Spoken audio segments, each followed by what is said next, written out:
Welcome to social post. నేను Nihal. So ఇప్పుడు real estate investment అనేది అదొక మంచి ఇన్వెస్ట్మెంటా, లేకపోతే చాలామంది అదొక ట్రాప్ అని అంటున్నారు.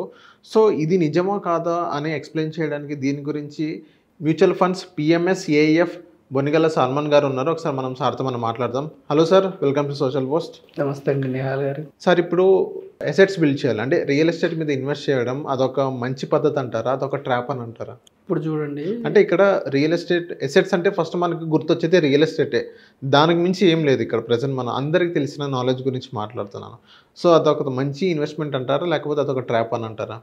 ఇప్పుడు చూడండి నిహాల్ గారు, మనం కొన్ని అనుకూలతలు ప్రతికూలతలు చెప్దాం, ప్రజలు డిసైడ్ చేసుకుంటారు. ఇప్పుడు మనం ఏమన్నామంటే యూత్ అసెట్ బిల్డ్ చేసుకోండి, తర్వాత లయబిలిటీస్కి వెళ్ళండి. అంటే ఫస్ట్ అసెట్ బిల్డ్ చేసుకుంటే మీకు ధైర్యం వస్తుంది, మిమ్మల్ని ఆదుకుంటుందని చెప్పాము మనం గత ఎపిసోడ్లో. ఇప్పుడు చూడండి, మన భారతదేశంలో అసెట్స్లో 2 టైప్స్ ఉంటాయండి మామూలుగా ప్రపంచవ్యాప్తంగా: physical assets, financial assets. Real assets physical assets అన్న ఒకటే. ఫినాన్షియల్ అసెట్స్ అంటే ఏంటంటే ఎఫ్డి కానీ, ఆర్డి కానీ, బాండ్స్ కానీ, స్టాక్స్ కానీ, ఇవన్నీ ఫినాన్షియల్ అసెట్స్. ఇప్పుడు మన దేశంలో ఏంటంటే ప్రజలకి మిక్కిలి ప్రేమ గల ఇన్వెస్ట్మెంట్స్ ఏంటంటే గోల్డ్, రియల్ ఎస్టేట్. అవును, ఇవి చాలా ఇష్టమైన ఇన్వెస్ట్మెంట్స్ అనమాట, gold and real estate. RBI conduct చేసిన సర్వేలో మన భారతదేశంలో ప్రజలు 88% పీపుల్ వాళ్ళ యొక్క పోర్ట్ఫోలియోలో హయ్యెస్ట్ అలొకేషన్ గోల్డ్కి, రియల్ ఎస్టేట్కి ఉంది. అంత ప్రేమ అనమాట వాళ్ళకి. ఏంటంటే మ్యూచువల్ ఫండ్స్ అన్నా, స్టాక్స్ అన్నా, ఈక్విటీస్ అన్నా అంత నమ్మకం లేదు మన దేశంలో. అంటే ఎక్కడి నుంచో తెచ్చుకున్న ఇన్వెస్ట్మెంట్ ఇది అని ఉందన్నమాట. సో ఇక్కడ ఏమిటంటే 2003 నుంచి 2013-14 వరకు కూడా మన భారతదేశంలో వడ్డీ రేట్లు బాగా తగ్గినాయి. అంతకుముందు వడ్డీ రేట్లు ఎక్కువ ఉండే బ్యాంక్స్లో. వడ్డీ రేట్లు బాగా తగ్గటం వల్ల లోన్లు ఇవ్వటం బాగా, హౌసింగ్ లోన్స్ ఇవ్వటం బాగా బ్యాంక్స్ ప్రమోట్ చేసినాయి. 90s ఆ టైంలో నేను చదువుకునే టైంలో 92, 90s ఆ టైంలో మన పెద్దవాళ్ళకి ఇల్లు కొనుక్కోవడం అంటే వాళ్ళు ఏం చేసేవారంటే, ఆ టైంలో ఎక్కువ గవర్నమెంట్ ఉద్యోగాలు ఉండేవి. వాళ్ళు కూడా రిటైర్మెంట్ అయిన తర్వాత, ఒక సంపద వచ్చిన తర్వాత, రిటైర్మెంట్ అయిన తర్వాత ఇల్లు కొనుక్కునేవాళ్ళు. ఈఎంఐల ద్వారా వెళ్ళేవాళ్ళు కాదు. అప్పుడు ఈఎంఐ రేట్, వడ్డీ రేట్లు ఎక్కువ ఉండేవి. ఎప్పుడైతే 2003 నుంచి 2013 వరకు వడ్డీ రేట్లు తగ్గాయో, అప్పుడు 90sలోనేమో బ్యాంక్స్ ఒక 60-70% ఇచ్చాయి ఇంటి మీద లోను. ఇక్కడ 2003 నుంచి 13-14 వరకు 80-85-90% కూడా లోన్లు ఇచ్చేవారు. ఈ లోన్లు ఇవ్వటం వల్ల ఏం చేశారంటే చాలామంది యూత్ లోన్లు తీసుకుని ఇల్లు కొనుక్కోవటం మొదలుపెట్టారు. ఇల్లు ఉండటానికి మంచిది. మన దేశంలో ఏంటంటే రోటీ, కపడా, మకాన్. రోటీ, కపడా అందరికి ఎఫర్టబుల్. మకాన్ మాత్రం ఇప్పుడున్న పరిస్థితుల్లో చాలా ఎక్స్పెన్సివ్ అయిపోయింది.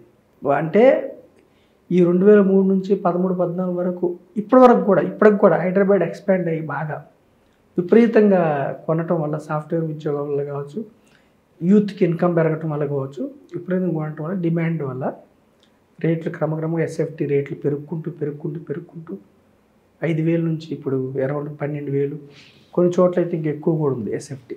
సో పెరుగుకుంటూ వెళ్ళాయి. సో మనం ఇక్కడ ఏం చెప్తున్నామంటే, గోల్డ్ మీ దగ్గర ఉంది, నా దగ్గర ఉంది. గోల్డ్ రేట్ పెరిగింది అనుకో, ఇద్దరికీ సేమ్. అవునా కదా? మీ దగ్గర ఇన్ఫోసిస్ స్టాక్ ఉంది, నా దగ్గర ఇన్ఫోసిస్ స్టాక్ ఉంది, పెరిగింది అనుకో, ఇద్దరికీ సేమ్. అవునా కదా? కానీ రియల్ ఎస్టేట్లో ఏంటి? ఫస్ట్ థింగ్, రియల్ ఎస్టేట్లో ఒక ఇల్లు కొనుక్కోవాలనుకోండి, హ్యూజ్ కార్పస్ పెట్టాలి. అవును. సెకండ్ థింగ్ ఏంటి? ట్రాన్సాక్షన్ కాస్ట్లు, అంటే రిజిస్ట్రేషన్ ఫీజు కానీ, స్టాంప్ డ్యూటీ కానీ, అమ్మిన షార్ట్ టర్మ్ క్యాపిటల్ గెయిన్ కానీ, లాంగ్ టర్మ్ క్యాపిటల్ గెయిన్, అంటే ట్యాక్సేషన్ పార్ట్ ఆఫ్ ఎక్కువ ఉంటుంది. థర్డ్ ఏంటి? ఒకవేళ ఎమర్జెన్సీలో మీరు అమ్మాలనుకున్నారు, రేట్ ఉంటుంది అక్కడ, కానీ మనం అమ్మాలంటే తక్కువకి అడుగుతారు. Liquidity problem. ఓకేనా? అదే ఇప్పుడు ఒకే వీధిలో మీ ఇల్లు, నా ఇల్లు ఉందండి, కానీ ప్రైస్ డిఫరెన్స్ ఉంటుంది. అవును. ఈ అసమానతలు రియల్ ఎస్టేట్లో ఉంటాయి. మన దేశంలో ఉన్న మెయిన్ అపోహ ఏమిటంటే, ల్యాండ్స్ ఎప్పుడు పెరుగుతూనే ఉంటాయి, ఇంటి రేట్లు ఎప్పుడు పెరుగుతూనే ఉంటాయి, తగ్గవు అని అనుకుంటారు. కానీ కొన్ని రోజులు ఇప్పుడు 90sలో తగ్గినాయి కూడా. స్టాగ్నెంట్ అయిన తర్వాత ప్రపంచవ్యాప్తంగా కూడా రియల్ ఎస్టేట్ స్టాగ్నెంట్ అయిన తర్వాత మళ్ళీ సేల్స్ ఆగిపోతాయి. అంటే రీసేల్స్ చేయాలంటే ఇబ్బంది అవుతుంది. ఇప్పుడు ముంబై లాంటి చోట ఎస్ఎఫ్టీ 2-3 లక్షలు కూడా ఉంది. అవును. స్టాగ్నెంట్ అయిపోతుంది. అంటే మనం అమ్మడానికి పెడతాము, బయ్యర్ దొరకడు.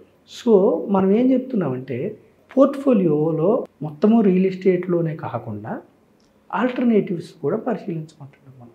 ఎందుకంటే ఇప్పుడు మనం రియల్ ఎస్టేట్లో ఇల్లు కొన్న దగ్గర ఏంటంటే కాంపౌండింగ్ మిస్ అవుతారు. 20 ఏళ్ల క్రితం నేను ఇల్లు కొన్నాను, 20 సంవత్సరాల తర్వాత నాది 5-6 రెట్లు అయింది అని చెప్పుకుంటాం. కానీ ఈక్విటీస్లో 20 ఏళ్ళలో 15% అంటే వర్స్ట్ కేసులో ఈక్విటీస్లో మన మార్కెట్లో 12-15% సెన్సెక్స్ నిఫ్టీ. అంటే మనం ఏ స్టాక్ పడితే ఆ స్టాక్ చెప్పకుండా మార్కెట్సే చెప్తున్నాం. ఓకే. సెన్సెక్స్లో మీరు పెట్టినా నేను పెట్టినా సేమ్ రిటర్న్, అంబానీ గారు పెట్టినా కానీ అదానీ గారు పెట్టినా కానీ వర్స్ట్ కేసులు కూడా 12-15% వచ్చినాయి. ఎన్ని ఒడిదుడుకులు ఉన్నా కానీ 20 ఏళ్ళలో అంటే 20 టైమ్స్ పెరిగినాయి. 20 ఏళ్లలో 16 నుంచి 20 టైమ్స్. రియల్ ఎస్టేట్లో 20 ఇయర్స్లో 5 టైమ్స్ 8 టైమ్స్ పెరిగితేనే. అంటే కాంపౌండ్ రిటర్న్స్ లెక్కేసుకోం మనం. మనకి ఉన్న ఏంటంటే అపోహ ఏమిటంటే రియల్ ఎస్టేట్లో మనం ఒక చోట కొంటాము, కొంత డబుల్ అయింది అనుకో, 10 ఏళ్ళకి డబుల్ అయితే కూడా డబుల్ అయిందని ఫీల్ అవుతాం. అవును. కానీ కాంపౌండింగ్ లెక్కేస్తే 10 ఏళ్ళకి డబుల్ అయిందంటే ఎంత? 72 డివైడ్ బై 10 ఇయర్స్ అంటే 7% వచ్చినట్టే. ఇక్కడ 12-15%. అంటే మనం ఏం చెప్తుందంటే రియల్ ఎస్టేటు ఉండటానికైతే ఓకే, ఎమోషన్ ఉండటానికి మనం అయితే ఓకే. ఇన్వెస్ట్మెంట్ పాయింట్ ఆఫ్ వ్యూలో అయితే ఇల్లులు అంతా ఆమోద్యోగం కాదు, మళ్ళీ కమర్షియల్గా రెంట్ వచ్చేవి మళ్ళీ ఓకే, అంటే మీ జేబులోకి డబ్బు తెచ్చిపెట్టేవి. ఓకేనా? తర్వాత ఏమిటంటున్నాం మనము, రియల్ ఎస్టేట్ గుడ్ ఇన్వెస్ట్మెంట్ ఎప్పుడంటే ఒక అసెట్ బిల్డ్ చేసుకున్న తర్వాత ప్యారలల్గా ఫైనాన్షియల్ అసెట్ బిల్డ్ చేసుకున్న తర్వాత మీరు ఇల్లు. మూడోది ఏమంటున్నాం అంటే తాహతకు మించిన ఇల్లు వద్దు. చుట్టుపక్కల వాళ్ళ దగ్గర గొప్పతనం కోసం మన తాహతకు మించిన ఈఎంఐ డౌన్ పేమెంట్ లేకుండా, అది కూడా పర్సనల్ లోన్ తీసుకొని క్రెడిట్ కార్డ్స్ ద్వారా తీసుకొని గోల్డ్ బ్యాంక్లో పెట్టి ఏది డౌన్ పేమెంట్కి, మళ్ళీ ఈఎంఐ తీసుకొని, మళ్ళీ లోపల ఫర్నిచర్స్కి మళ్ళీ ఈఎంఐలు, ఇంటీరియర్ కోసం ఇవన్నీ పెడితే 25-30 ఇయర్స్ ఇంకా లైఫ్ మొత్తం ఆ ఇల్లు ఉందన్న తృప్తి ఉంటుంది, కానీ అప్పుల్లోకి వెళ్ళిపోతారు. రియల్ ఎస్టేట్ మంచి ఇన్వెస్ట్మెంటే. కాకపోతే మనం ఏం చెప్తున్నామంటే మన దేశంలో మిక్కిలి ఎక్కువ పోర్ట్ఫోలియో రియల్ ఎస్టేట్లో ఉంది, దాన్ని డైవర్సిఫై చేసుకోండి. అంటే అవసరానికి ఉపయోగపడే అసెట్స్, అవసరానికి ఉపయోగపడే లిక్విడ్. మళ్ళీ ఈ అసెట్స్ కూడా ఎలా ఉండాలంటే ఇన్ఫ్లేషన్ బీట్ చేసి, ఇప్పుడు కొన్ని రియల్ ఎస్టేట్ స్థలాలు కానీ కొన్ని రియల్ ఎస్టేట్ ఇల్లులు కానీ కొన్ని చోట్ల ఇన్ఫ్లేషన్ బీట్ చేసేంత రిటర్న్స్ కూడా రావట్లా. అవును. ఇక్కడ కంఫర్టబుల్గా మీకు మార్కెట్స్లో కంఫర్టబుల్గా ఇన్ఫ్లేషన్ బీట్ చేసే రిటర్న్స్ వస్తున్నాయి కొన్ని చోట్ల. ఇక్కడ మార్కెట్స్ అన్నాం కదని మనం పెన్నీ స్టాక్స్ కానీ ట్రేడింగ్ కానీ స్పెక్యులేషన్ కానీ మనం అన్ఎథికల్ అవి ప్రమోట్ చేయట్లేదు. అంటే ట్రేడింగ్ లీగలే, కానీ మనం ఒక డీసెంట్ కంపెనీస్లో ఓనర్షిప్ తీసుకొని డిసిప్లిన్గా వెంటనే రాత్రి ధనవంతులు గారు ఒక 10 ఏళ్ళు 15 ఏళ్ళు మీరు అసెట్ బిల్డ్ చేసుకోండి. అంటే రియల్ ఎస్టేట్ ట్రాపా లేకపోతే గుడ్ ఇన్వెస్ట్మెంట్ అన్నది మీరు పెట్టిన ప్లేస్ని బట్టి, మీరు కొన్న ఇంటిని బట్టి. అంటే మీకు జేబులోకి వచ్చే డబ్బు కంటే పోయే డబ్బు ఎక్కువ ఉంటే రియల్ ఎస్టేట్ మీకు భారం, ఇల్లు భారం. లేదు మీరు ఇల్లు కట్టారు, ప్రస్తుతానికి ఈఎంఐ కడుతున్నారు, ఆ వచ్చే రెంట్స్ మీద 5 సంవత్సరాల తర్వాత ఆ వచ్చే రెంట్స్ మీద ఈఎంఐ వెళ్ళిపోతుంది. మీరు ఉంటమే కాకుండా ఇంకా రెంట్స్కి కూడా కట్టారు, ఆ రెంట్స్ మీద మీకు ఈఎంఐ వెళ్ళిపోతుందంటే గుడ్. అంటే 2 ఉన్నాయి. కాకపోతే ఇక్కడ ఏం చెప్తున్నాం అంటే మన ప్రజలకి డైవర్సిఫికేషన్ చేసుకోమని చెప్తున్నాం. మొత్తం రియల్ ఎస్టేట్ వద్దు, మొత్తం గోల్డ్ వద్దు, మొత్తం ఈక్విటీస్ వద్దు. పోర్ట్ఫోలియో చక్కగా డైవర్సిఫికేషన్ చేసుకోండి. తర్వాత ఎప్పుడు క్యాష్ ఫ్లో ఉండాలి జేబులోకి. మీరు ఉద్యోగం చేసినా ఆగిపోయినా, బిజినెస్ చేసినా ఆగిపోయినా, మీకు క్యాష్ ఫ్లో రావటం ఆగకూడదు. అలా డిజైన్ చేయాలి. సో థ్యాంక్ యూ సార్ మా సోషల్ పోస్ట్ వచ్చినందుకు. Thank you.